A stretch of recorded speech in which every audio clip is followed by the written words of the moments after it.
Roberto Martinez said it plainly after the Colombia draw. We may need to make changes in the next match, but we base every decision on the information and data we have at our disposal. Ronaldo heard those words and didn't take them well. Now, with a knockout match against Croatia on the line, the tension inside the Portugal camp is impossible to ignore. Let's get into it, because the story of Cristiano Ronaldo and Martinez's changes comment goes a lot deeper than one press conference. Portugal manager Roberto Martinez addressed the media regarding Cristiano Ronaldo and the squad's overall form following their group stage finale draw against Colombia, shifting the focus forward to a heavyweight round of 32 clash with Croatia. On the surface, it sounded like standard coach speak, measured, diplomatic, but every single person in that press conference knew exactly what changes meant. Martinez remained coy about leaving Ronaldo out for the last 32 clash against Croatia. Ronaldo started all 3 matches during the group stages and scored only twice, both goals against Uzbekistan. There have been calls for the 41-year-old to be dropped over concerns about his effect on general team play. So when Martinez stood at that podium and opened the door to the possibility of change, it wasn't abstract, it was pointed, and the name behind the question that every journalist in that room had been asking all tournament was Cristiano Ronaldo. Addressing the growing scrutiny surrounding Ronaldo, Martinez stoutly defended his decision to leave the 41-year-old icon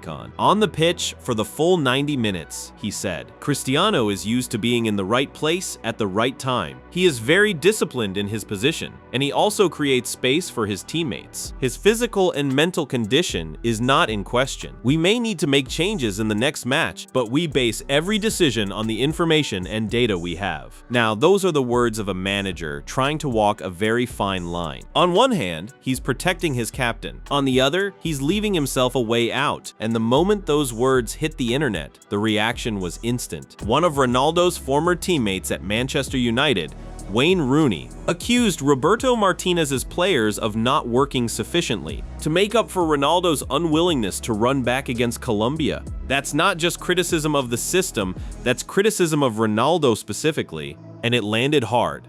Because Rooney didn't pick a side in the debate delicately, he threw it right into the fire. The dip in form has predictably ignited a firestorm of media criticism. Pundits have been quick to compare Ronaldo's quiet stretch to the explosive tournament-defining performances of Lionel Messi, Kylian Mbappe, and Erling Haaland.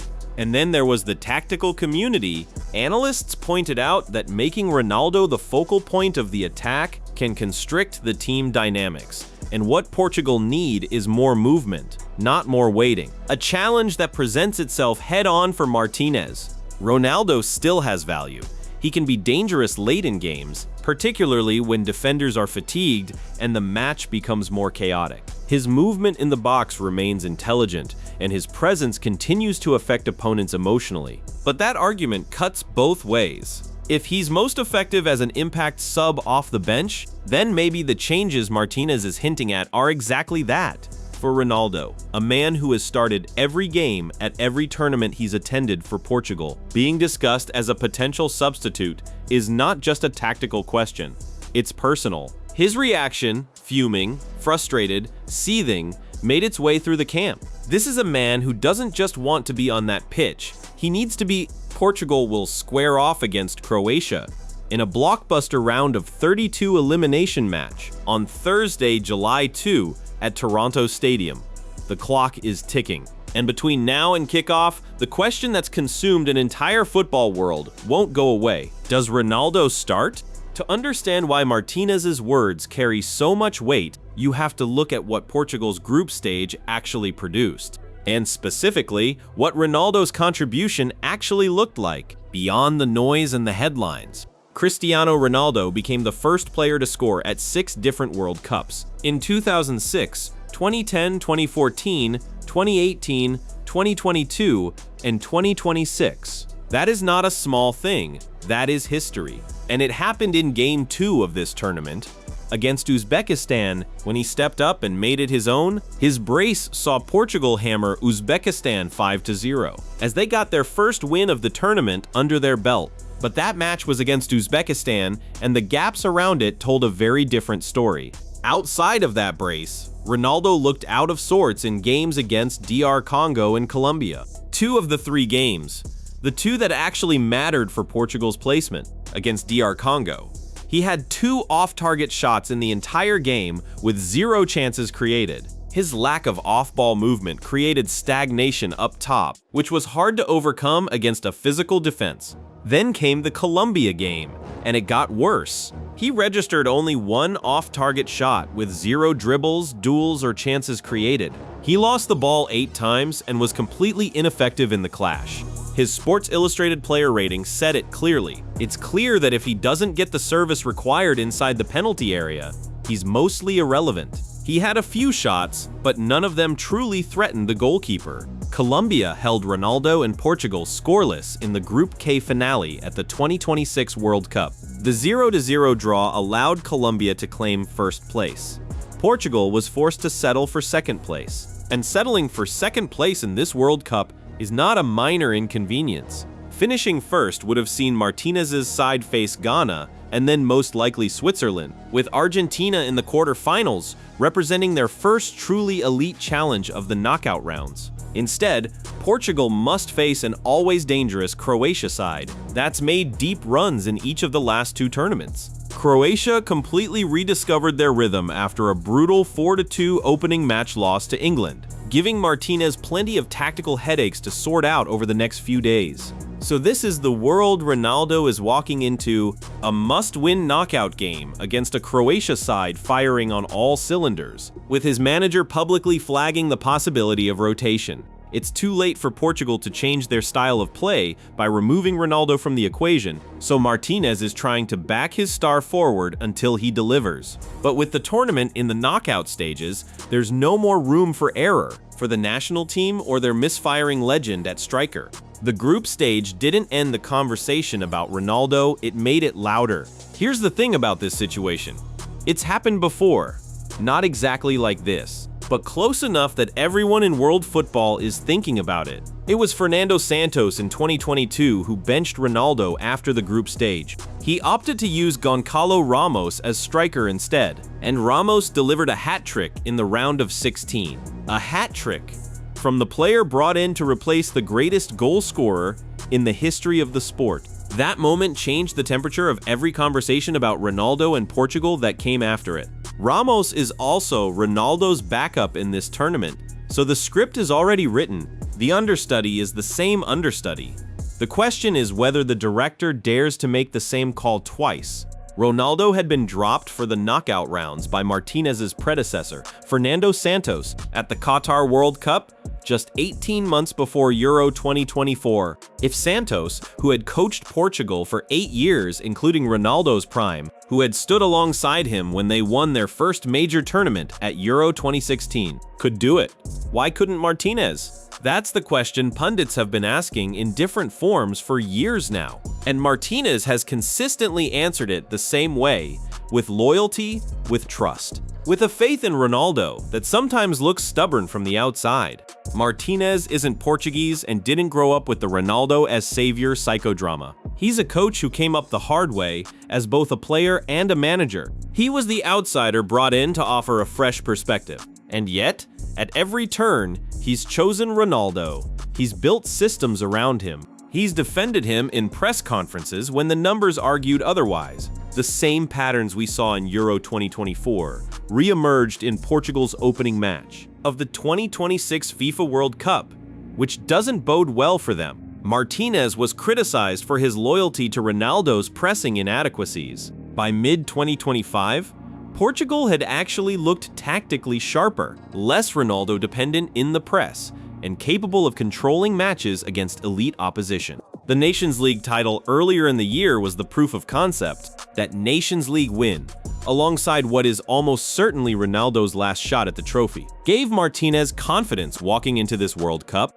but the tournament itself has reopened old wounds. The sentiment hanging over Martinez after the disappointing draw with DR Congo in the opener was stark. First with Belgium, now with Portugal. This criticism may seem harsh after just one match, but it's rooted in a recurring pattern: a talented squad, significant attacking resources, and a manager who somehow makes elite talent appear slow.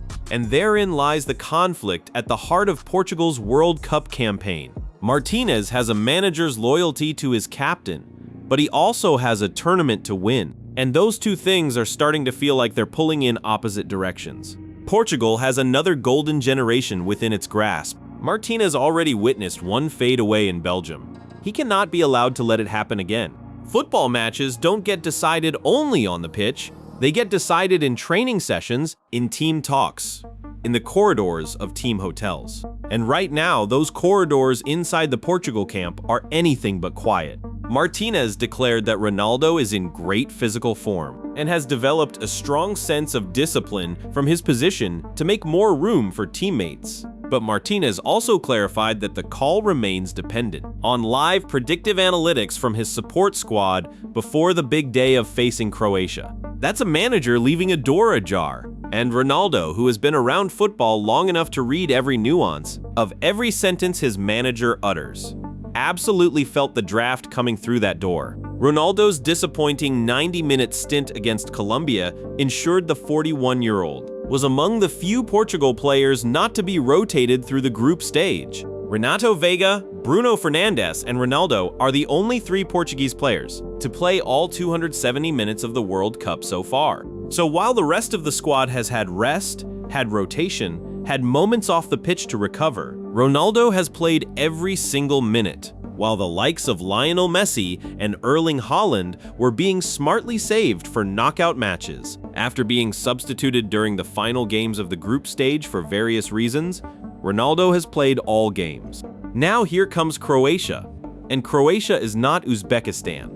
Luka Modric has led Croatia to the knockout stage for the 3rd consecutive World Cup, and he and Ivan Perisic became the first Croatians to start 20 FIFA World Cup matches. So this is 2 legendary careers colliding on an elimination stage. Ronaldo and Modric, both in the twilight of extraordinary runs, the golden generation of the Croatian national team is more than likely going to come to an end after this World Cup. They're desperate. They're battle-hardened, and they just recovered from that brutal opening loss to England to qualify with wins over Panama and Ghana. Croatia completely rediscovered their rhythm after that 4-2 loss to England, and Martinez has plenty of tactical headaches to sort out. Benching Ronaldo isn't a sign of disrespect. It may be the most respectful way to utilize what he can still contribute effectively. A shorter, sharper role could enhance his explosiveness and reduce his exposure on the field, and it would also enable Portugal to kick off matches with greater speed, more pressing, and better interchange among the attackers. The data supports it. Portugal's attacking output has been dismal in the games where Ronaldo hasn't fired. Against Colombia, Portugal produced an XG of just 0.70 and only 0.18 in the second half compared to Colombia's 1.63. Portugal only had 13 touches in the opposition box, 22 fewer than what Colombia managed. Those aren't the numbers of a team playing freely. They're the numbers of a team playing around a constraint. And everyone in football knows what that constraint is. This whole situation lands differently because of who Cristiano Ronaldo is. Not just as a player, as a person, as a brand. As a man who has spent his entire career making the argument that he belongs. When you're Ronaldo, you don't get told you might be benched. You don't get told the manager may need to make changes. You don't get discussed in press conferences like you're a tactical variable. You are the constant. You are the reason the system exists. But every player, no matter how great, begins to decline at some point. And Ronaldo is now that guy. He doesn't move so freely now, and his once rapid stepovers have become more predictable for defenders to read. The issue against DR Congo was not solely that Ronaldo had a quiet game. After all, he is 41 and playing in his 6th World Cup, so it's unrealistic to expect him to move like the player who once terrified defenders for 90 minutes. The larger issue is that Martinez's entire attacking strategy seemed designed around waiting for the perfect delivery to a striker who can no longer create separation as effectively. That's a damning read, and it points not just at Ronaldo, but at the man who built the system. Martinez is embedded in this. Every choice he makes about Ronaldo is a choice about his own legacy too. It's not just the numbers, it's what Martinez's eyes and brain were telling him. After Portugal were knocked out of Euro 2024 by France, the major question mark was whether Portugal were over-reliant on Ronaldo. And now here we are, same question, same tournament format, different stage. The difference this time? Martinez opened the door himself. He said the word changes in a public forum. Whatever his intention, whatever his careful phrasing around it, that word is out there now.